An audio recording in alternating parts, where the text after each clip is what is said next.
میں آپ کو بتا دیتی ہوں کہ جیل کے ٹرائل کے اندر ایک وٹنس جھوٹا ثابت ہوا ہے، دوسرے جو دو وٹنس تھے بریگیڈیئر احمد اور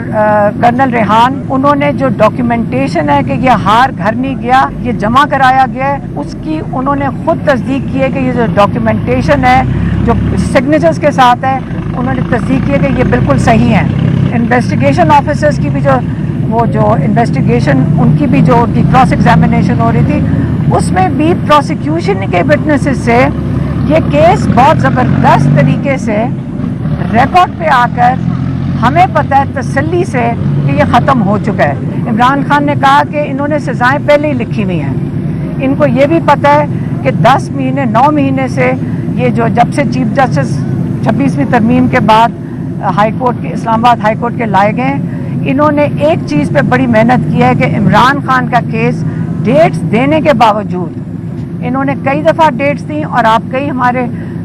جو صحافی ہیں یہ بھی ادھر موجود ہوتے تھے، اور کئی وجوہات کی وجہ سے انہوں نے یہ ڈیٹ بار بار کینسل کی، کبھی پروسیکیوشن نہیں تھی، کبھی جج کی طبیعت خراب تھی، یہ سب نے خود دیکھا تھا جبکہ سارے لیجسلیچرز بھی ادھر موجود ہوتے تھے۔ تو اب اللہ کا شکر ہے القادر کی ہائی کورٹ میں لگی ہوئی ہے، اور جیسے سلمان صفدر صاحب نے کئی دفعہ کہا ہے کہ یہ تو ایک دن میں فوراً بیل ہو جانی چاہیے، خاص طور پہ بشرا بی بی کی، کیونکہ وہ خاتون ہے اور وہ اس میں صرف کیا ہے ایڈنگ اینڈ ابیٹنگ ہے، تو جس کے لیے ان کو یہ مزید 10 مہینے جیل نہیں بیٹھنا چاہیے تھا۔ تو یہ تو اور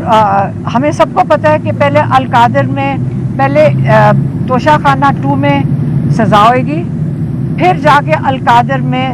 بیل ملے گی۔ تو یہ تو آپ ساروں کو پتہ ہے، آپ اس کی اسکرپٹ اسی طرح ہی چلے گی، یہ دیکھ لینا۔ پہلے دن سے میسیجز آنا شروع ہوئے تھے کہ آپ ملک چھوڑ کے چلے جائیں، آپ چپ کر کے بیٹھ جائیں، کیسز ختم کر دیں گے، 300 کیسز بنا دیے۔ اور کوئی نارمل آدمی ہوتے ہیں نا تو انہوں نے کہنا تھا، ڈر جانا تھا 300 کیس دیکھ کے، اور انہوں نے کہنا میں اس کا سامنا نہیں کر سکتا، بہتر ہے کوئی ڈیل کر لیں۔ عمران خان نے کہا تھا شروع سے کہ میں اپنے سارے کیسز کا سامنا کروں گا کیونکہ میں بے گناہ ہوں، اور میں اس لیے ان کیسز کا سامنا کروں گا۔ اور ہمارے لائرز کی ٹیم سلمان صفدر صاحب نے اس کو لیڈ کیا ہے، انہوں نے بڑی فائٹ کی ہے، اور کیسز جو ہیں ان کا خیال ہی نہیں تھا کہ یہاں تک پہنچیں گے، کیونکہ جیسے ہی وہ پہنچنا شروع ہوئے ان کی آخر آنا شروع ہوتی ہے۔ اور سلمان صفدر صاحب نے یہ کیونکہ یہ ابھی کیس چل رہا ہے تو یہ شاید لائرز نہیں کر سکتے،